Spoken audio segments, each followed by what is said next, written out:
Los asombrosos secretos de la bomba atómica. Historias poco conocidas que cambiaron el mundo. Los físicos que pasaron los secretos nucleares estadounidenses a la Unión Soviética y luego a China.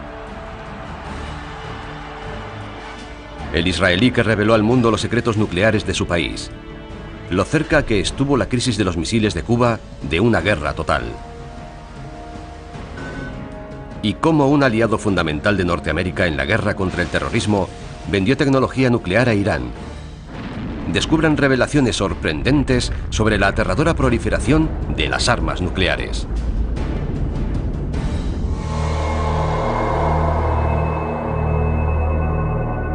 La historia secreta de la bomba atómica.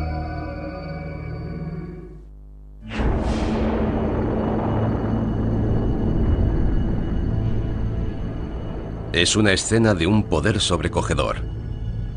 Un resplandor de luz cegadora. Una onda expansiva devastadora.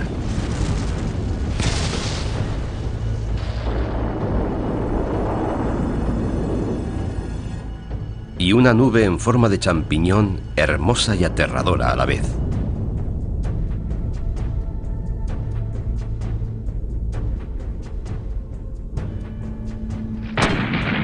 Aunque las guerras han existido a lo largo de toda la historia de la humanidad, debido a la creación y proliferación de armas atómicas, ahora somos capaces de destruir nuestro mundo.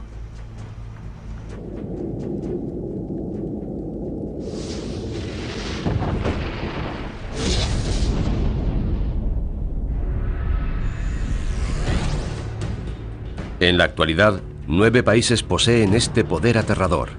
Los miembros originales del Club Nuclear, Estados Unidos, Rusia, China, Gran Bretaña y Francia, más la India, Pakistán, Israel y ahora Corea del Norte.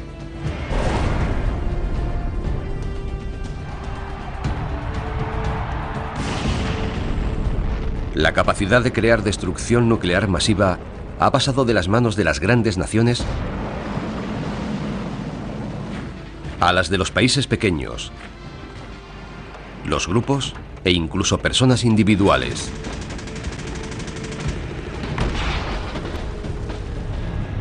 Desde que se crearon las armas nucleares, la amenaza de usarlas ha actuado como un potente elemento disuasorio y han sido un símbolo de estatus. En Oriente Medio, Irán y algunas naciones árabes se afanan por desarrollar su capacidad nuclear. Aunque hay un país de Oriente Próximo que posee armas nucleares desde hace más de 40 años, Israel. ¿Cómo ha conseguido este país diminuto uno de los mayores y más secretos arsenales nucleares del mundo? Es una historia de espías, connivencia y engaños. Un ejemplo más de la forma característica en que las armas nucleares se han extendido por el planeta. El programa nuclear israelí comenzó de la mano del programa francés en la década de los 50, cuando Israel y Francia decidieron que no podían confiar en el paraguas nuclear estadounidense. En 1957, con la ayuda encubierta de Francia, los israelíes comenzaron a trabajar en un complejo ultrasecreto en Dimona, en el interior del desierto de Negev. Los israelíes debían proporcionar la tecnología y los científicos, mientras que Francia se ocuparía de la parte industrial. Pero cuando los vuelos de los U-2 revelaron la construcción de Dimona, Norteamérica comenzó a sospechar. La administración Kennedy pidió a Israel que abriera Dimona a los inspectores norteamericanos. Querían mandar representantes a examinar la instalación, esperando confirmar que los israelíes no tenían un programa secreto para construir armas nucleares. Pero lo tenían. Así que Israel diseñó un plan ingenioso. Los israelíes decidieron construir una sala de control falsa. Estaba equipada con medidores e indicadores falsos que tenían el aspecto de los de un reactor de investigación legítimo. Los inspectores norteamericanos, que no hablaban hebreo, realizaron una visita guiada por las instalaciones. Recorrieron la falsa sala de control, pero como habían ocultado con paredes parte de la instalación, los visitantes de la sala de control no llegaron a saber el tamaño real de la instalación. Dijeron a los inspectores norteamericanos que no podían visitar el reactor por razones de seguridad.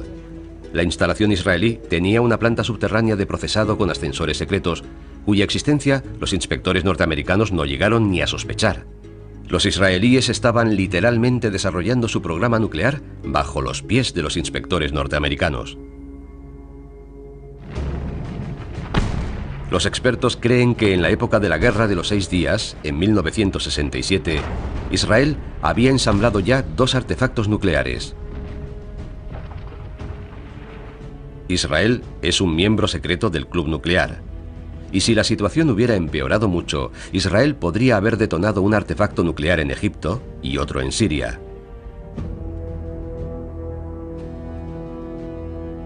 Israel nunca ha admitido poseer armas nucleares, ni ha firmado el Tratado de No Proliferación de Armas Nucleares, alegando sus necesidades especiales de seguridad.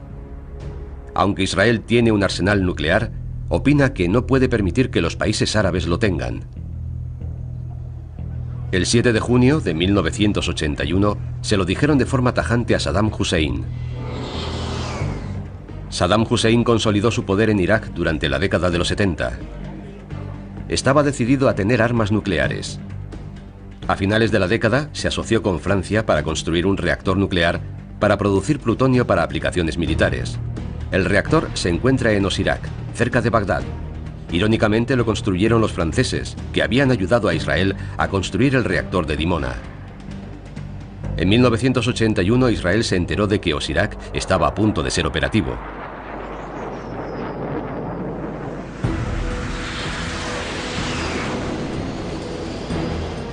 En una incursión temeraria, los aviones de combate israelíes cruzaron el espacio aéreo de Jordania y Arabia Saudí sin recibir resistencia. Volando a pocos metros de altitud sobre el desierto, para evitar ser detectados por los radares, llegaron al reactor y lanzaron andanadas de bombas de 900 kilos. Las bombas israelíes acabaron para siempre con Osirak. El ataque se produjo antes de que la instalación se pusiera en marcha para evitar la lluvia radiactiva.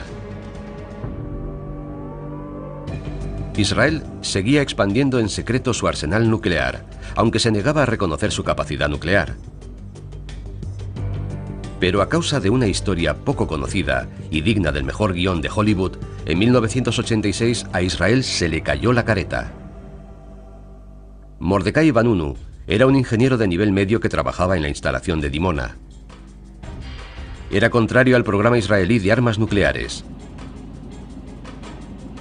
Vanunu hizo a escondidas fotografías y dibujos del material más secreto de la planta y lo llevó a Londres, Inglaterra.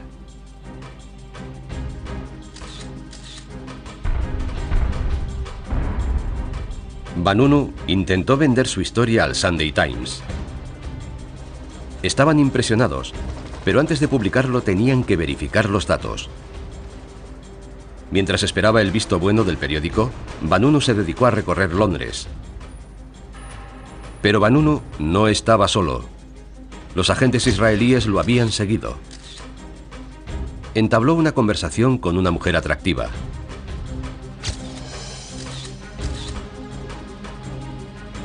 Se volvieron a ver al día siguiente. La mujer convenció a Vanunu para que se fuera con ella a Roma, donde su hermana tenía un apartamento. Y cuando llegaron...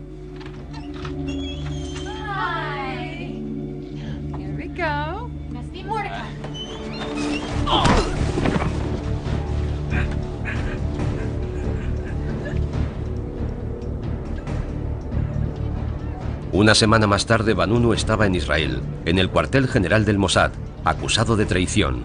En Londres, sus revelaciones no tardaron en aparecer en primera página. Lo que publicó el Sunday Times fue un golpe político devastador para los israelíes, porque les dejaba en evidencia. Además de tener bombas A, por las fotos quedaba claro que estaban trabajando en bombas termonucleares, en bombas de neutrones, en todo tipo de cosas. En diciembre de 1986, Vanunu fue juzgado por traición. Fue condenado a 18 años de prisión, 12 de ellos en régimen de aislamiento. En la actualidad, un enfrentamiento entre Israel y sus vecinos podría provocar un holocausto nuclear. Irán, por las declaraciones de su gobierno y sus vínculos pasados con actividades terroristas, no es el tipo de país que te gustaría que tuviera armas nucleares, pese a lo que se diga sobre su capacidad disuasoria. Es sin duda motivo de gran preocupación. En otro lugar, los talibán tienen la vista puesta en el frágil arsenal nuclear de Pakistán. Pakistán tiene más de 1 tonelada de material explosivo nuclear, principalmente uranio altamente enriquecido, o uranio para uso militar. Y tiene plutonio. Tiene armas nucleares e instalaciones para fabricarlas. En Extremo Oriente, Corea del Norte prueba armas nucleares. Corea del Norte es en la actualidad una potencia nuclear. Eso hace que sea mucho más peligrosa y más difícil negociar con ella. Hace que sea más improbable que esté dispuesta a aceptar las condiciones que al resto del mundo le parecen adecuadas. Puede que el mundo esté más cerca que nunca de un ataque nuclear. ¿Cómo hemos llegado hasta aquí? ¿Cómo se han extendido por el mundo estas armas aterradoras? El camino hacia el Armagedón comenzó en vísperas de la Segunda Guerra Mundial, cuando la Alemania nazi y Estados Unidos competían por desarrollar la primera bomba. Y el destino de la humanidad estaba en la balanza. En 1933, el físico húngaro Leo Szilard previó una reacción nuclear en cadena que se podía utilizar para producir energía o para crear bombas atómicas. La teoría de Szilard inspiró a físicos de todo el mundo.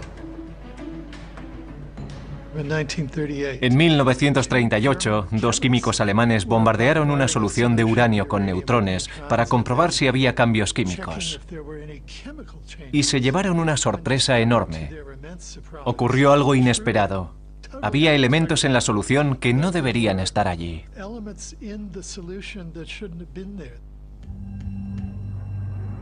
Los neutrones habían escindido el uranio, dando como resultado una liberación de energía masiva y desconocida hasta entonces. Rápidamente, por todo el mundo, la gente se dio cuenta de que si aplicando un poco de energía podías obtener a cambio una cantidad enorme, se podía fabricar una bomba increíble. Menos de 2 años después de aquel descubrimiento, estalló en Europa la Segunda Guerra Mundial. Los combatientes sabían que la capacidad de fabricar una bomba atómica podía significar la diferencia entre la victoria absoluta y la derrota. En Norteamérica, en una ubicación remota en el campo, el Proyecto Manhattan, un programa ultrasecreto, competía con Alemania y Japón por ser los primeros en construir la bomba.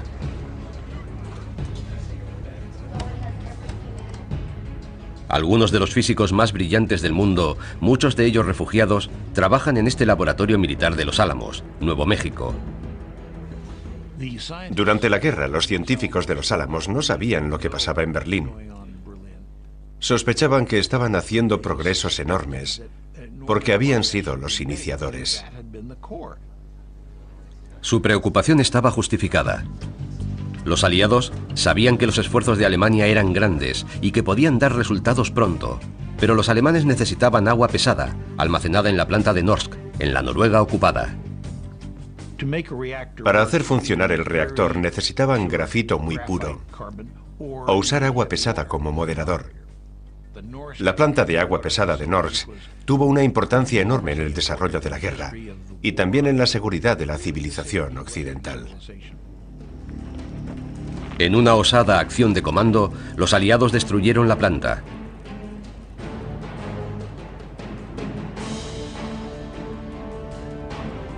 Cuando los alemanes intentaron llevar a Alemania el agua pesada que quedaba, el suministro que quedaba iba a bordo de un ferry cruzando un fiordo. Volaron el ferry, pese a que había ciudadanos noruegos que murieron en el ataque. Era de enorme importancia que aquel material no llegara a Alemania.